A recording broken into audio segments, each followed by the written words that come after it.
Well, it's anniversary, and it gives me great pleasure now to bring on board Mr. T.B. Narendran, CEO and Managing Director of Tata Steel, to talk about challenges and opportunities. I distinctly remember that 13 years ago when we started the channel, steel was in a long bear market cycle. After that came the biggest bull market cycle. So where is steel headed? Bull market, bear market? A lot of confusion. To answer that, I've got the perfect person whom you can see on the screen. Mr. Narendra, fantastic to have you back on ET Now. Thank you for joining us. Before we start, I just want to express our gratitude on behalf of everyone from ET Now. You've been very generous with your time, and you've always accommodated our interview requests. Thank you, Nikunj, and congratulations to you and the entire team on your 13th anniversary. Wonderful to be back here. Thank you very much. When we spoke to you last time, that was immediately after quarterly numbers. Tata Steel had reported profits which were at a record high. They were compared with TCS. But suddenly, things have changed. Things have changed on the demand front. Things have changed on the duty front. Are you feeling the heat? So, Nikunj, we've been in this industry long enough to, ride these cycles. I don't want to be complacent about it, but I think this is an industry which goes through ups and downs. We are very dependent on macroeconomic issues and geopolitical issues. So, yes, obviously, things have changed quite a bit since we spoke last, but we're confident that we'll come through it as well, quite well. Post the export duty announcement, what has been the change in domestic steel prices? So, Nikunj, the domestic steel prices honestly depends a lot more on coal prices and international prices. So, actually, domestic steel prices, which went up till April, had started coming down from the middle of April. And the export duty, in some sense, accelerated that decline. Okay. And what we're seeing now is coal prices have also come down. It had gone up to $675 when Russia invaded Ukraine. But since then, it has dropped down to less than $400. So we are seeing steel prices reflecting coal prices. The export duty has, in some sense, disrupted the steel business in India because all of us used to export at least 15% of what we produce. Now, that's no longer an option. It's not an economically viable option. So we need to look at selling it in the domestic market, or in some cases, people are thinking of cutting production. But I think this is something we accept, that because of the inflationary pressures the government had to take. But in the long term, I think export duty is not a good idea for India. India should be a big exporter of steel because that's a place being vacated by China, by Russia, Ukraine. And why shouldn't India be a big exporter of steel? Assuming that steel exports do not pick up, the duty does not go for this year, what changes in your projections? So, if this is a long-term policy view, then obviously we'll have to plan capacity expansion depending on the domestic market, which is not a good idea because honestly, you would always like to keep a buffer with export markets, because if the domestic markets grow faster than you had planned for, you can always divert material from exports to domestic. But if you don't have capacity and the domestic markets grow faster than you planned for, you can't build steel capacity overnight. It takes 3 years, 4 years to build steel capacity.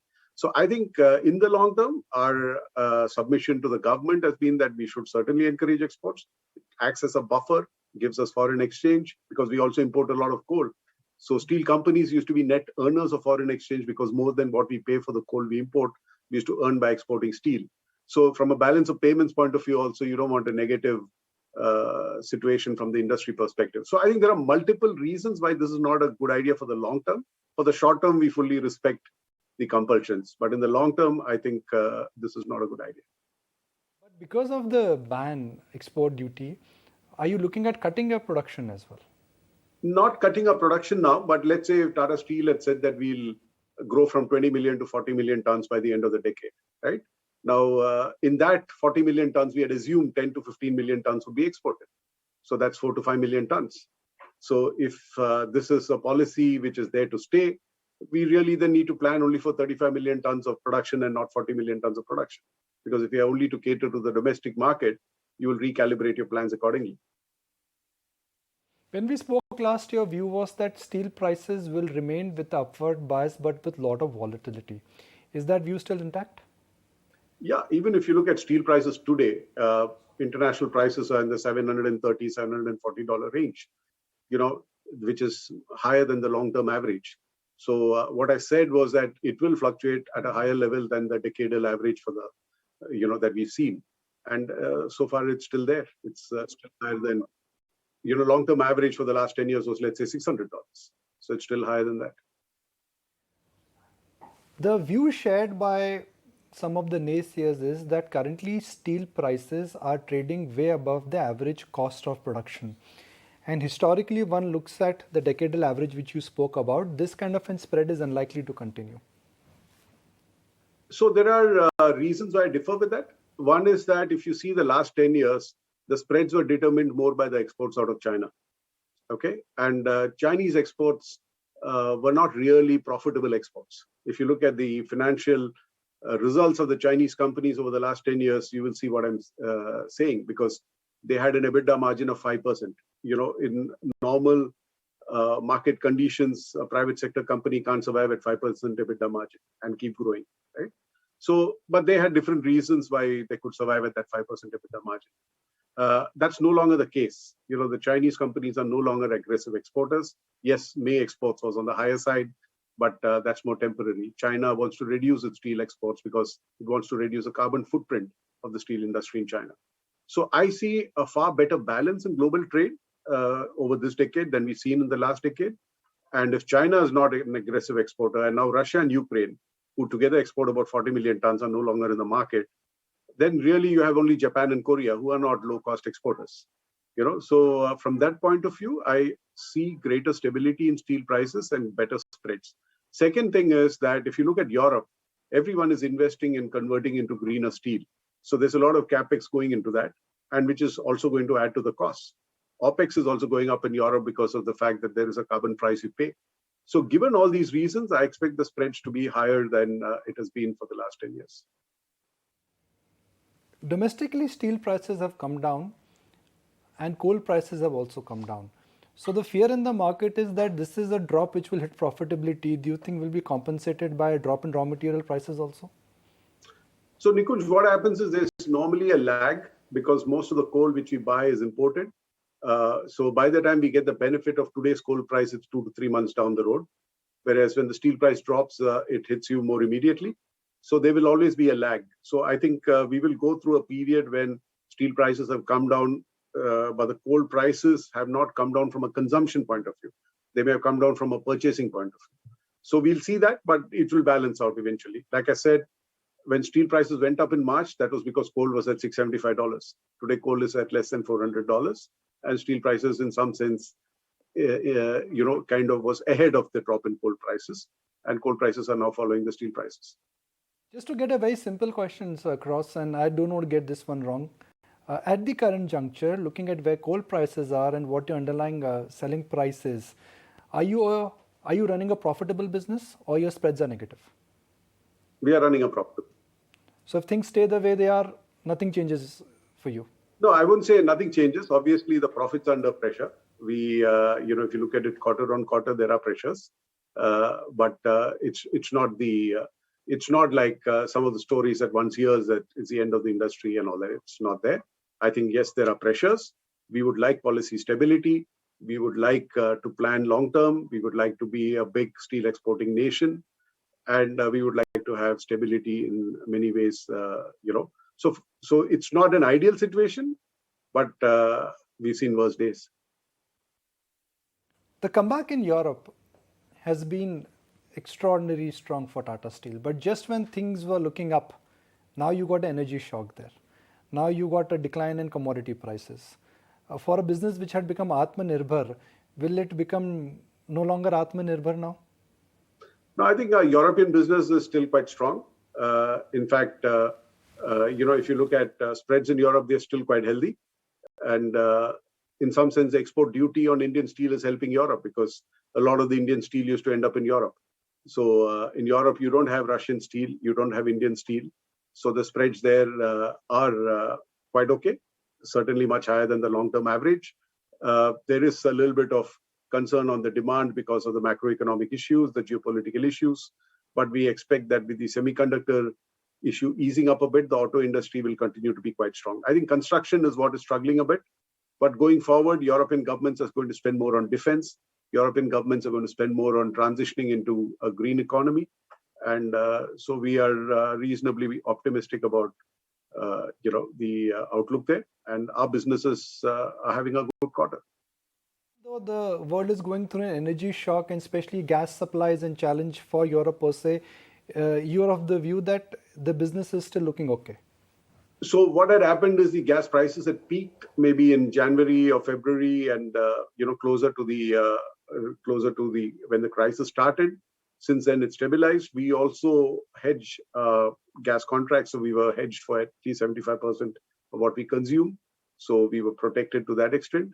Gas prices have settled. Yes, just now in the last few days, it has again gone up a bit, but I think it's still manageable. The concern in the entire commodity market is China is not producing, and we understand that the COVID restrictions are only like to get extended.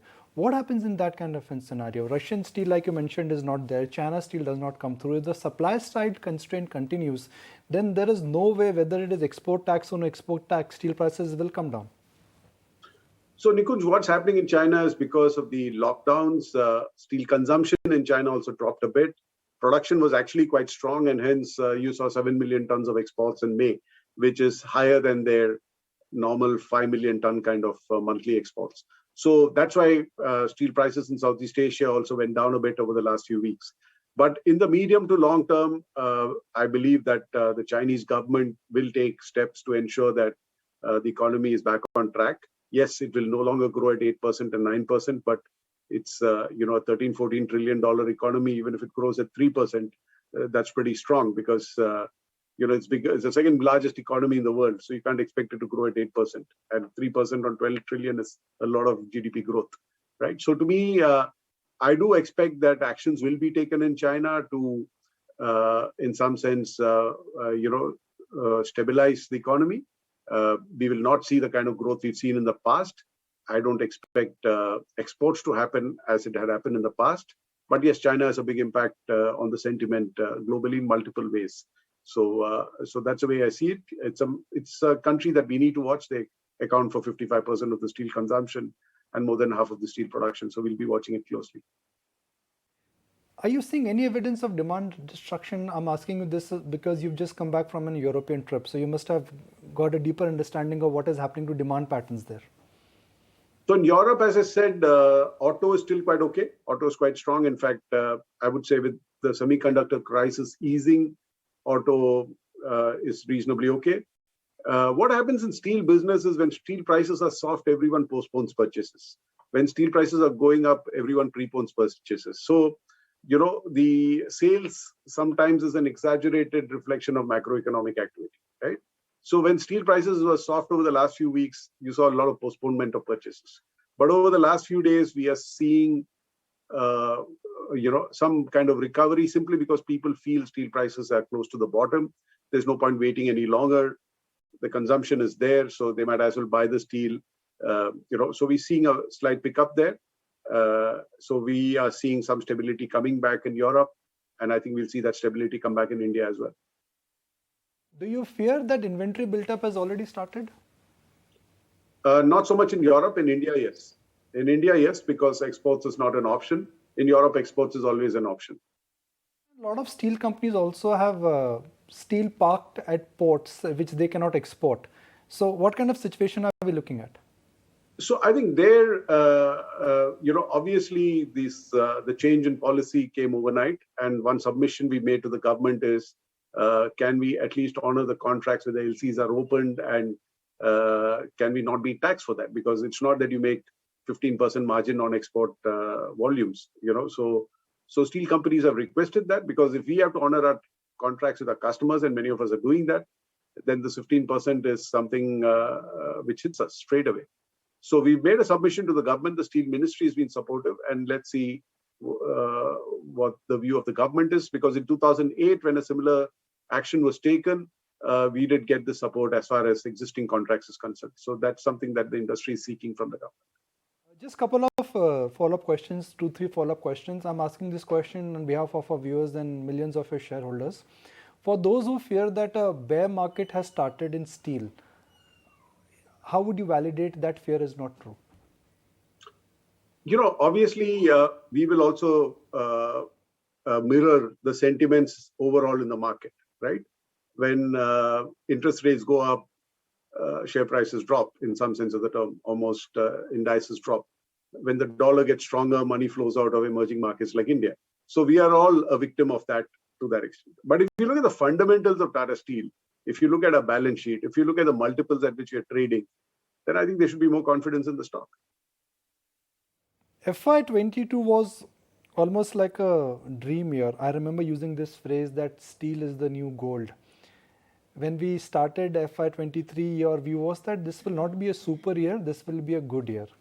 Would you like to stick to the same thesis that this may not be a super year, but this will still be a good year? Yeah, certainly. I'll stick to that because, again, we should look at it in the context of the last decade. Even at today's steel prices, today's margins, this is certainly no any other worst that we've seen. Yes, I don't want to kind of also, dilute the point we are making that we don't want export duties on steel in the long term. But having said that, I think, the reason why profitability in this industry is important is because the steel industry is investing in new capacities. When you look at private sector investment, it's being led by the steel industry. So you don't want to derail that sentiment.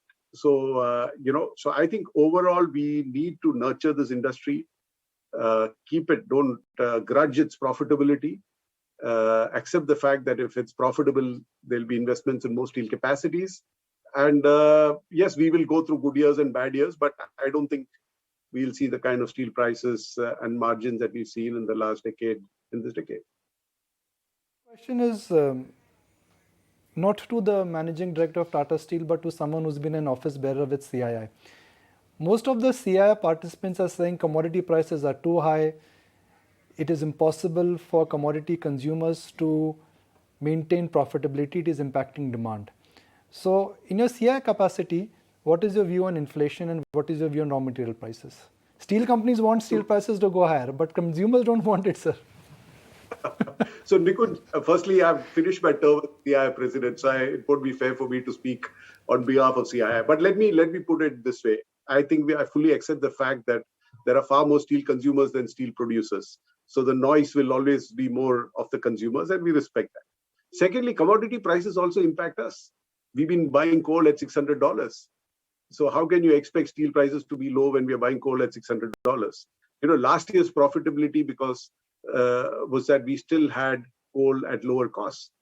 This quarter, we're going to be consuming coal at, of course, may not be 600 because it dropped since then.